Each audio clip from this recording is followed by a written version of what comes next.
Ford, I would like to tell you a little personal story. Yeah. I just spoke to my 82-year-old father, and he's a huge fan. I think it's so interesting to see that you have created a character that has an appeal to so many different ages, and especially it has a family appeal. Why do you think is that so? Why is Indy such a beloved character and has become such a beloved character over all these years? Well, it certainly has to do with what Steven Spielberg has brought to it. Larry Kasdan, the first screenwriter of Raiders of the Lost Ark. Everybody has put their energy in. John Williams has underpinned it with beautiful music. Wonderful actors have been part of the storytelling process. It's been a great joy for me to be part of it. You just mentioned that it has been a great joy.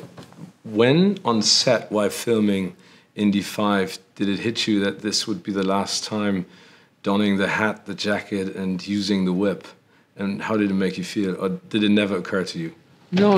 I because it was to be the last one, I, like all of us, I wanted it to be successful. We work for the audience. That's our goal, is to bring stories to an audience that will give them some pleasure. What I like about this movie is that you play with your age, and it is part of the story.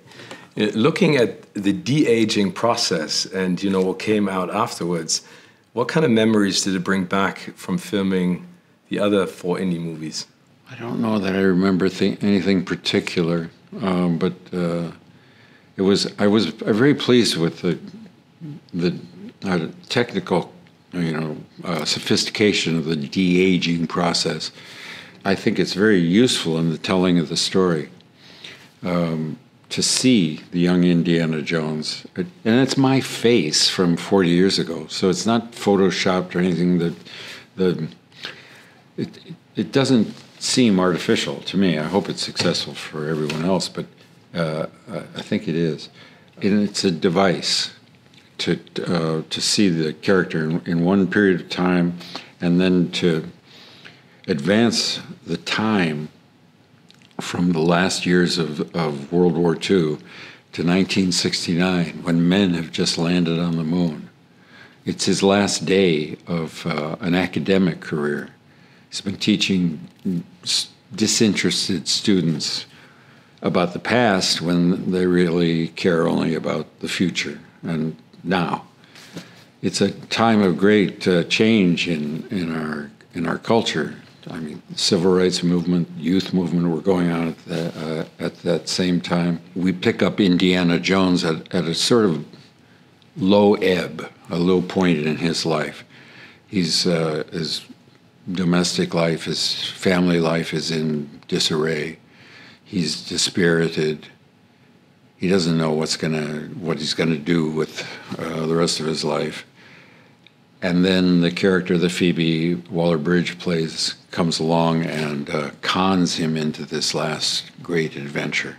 And I think it's just a beautifully constructed screenplay, and a great pleasure to be part of the telling of this story.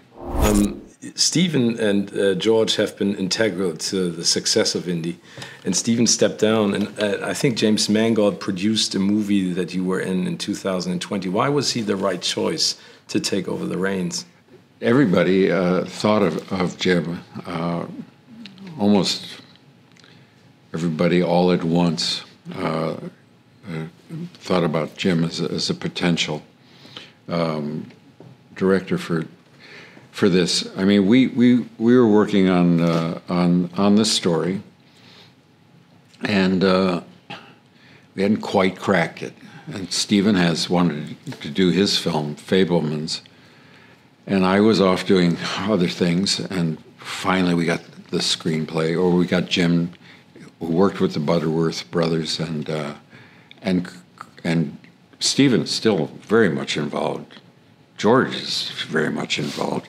They're still the producers on the film. Stephen was both an inspiration and continued to be the executive producer of the film. He and Jim worked closely together. Jim started at the right place. He started with a new concept for the object that we're chasing. He and the Butterworths created a story about time, about the object has a relationship to time. The character has a relationship to time, and we're visiting this character at this point in his career, seeing him in the state he's in order to see him brought back to a kind of, happy place. Last question, because you've made so many bold decisions in your career, and India is known for making bold decisions, especially fighting against villains. Why has Indy never flown a plane in any of these movies? Because he's such a passionate... Oh, he's flown a plane with his father. Oh, yes. In The Escape from a Balloon. In number 3. And his father says to him, Sean Connery says, "I didn't know you could fly." And Indiana Jones says, "Fly? Yes. Land? Not so much."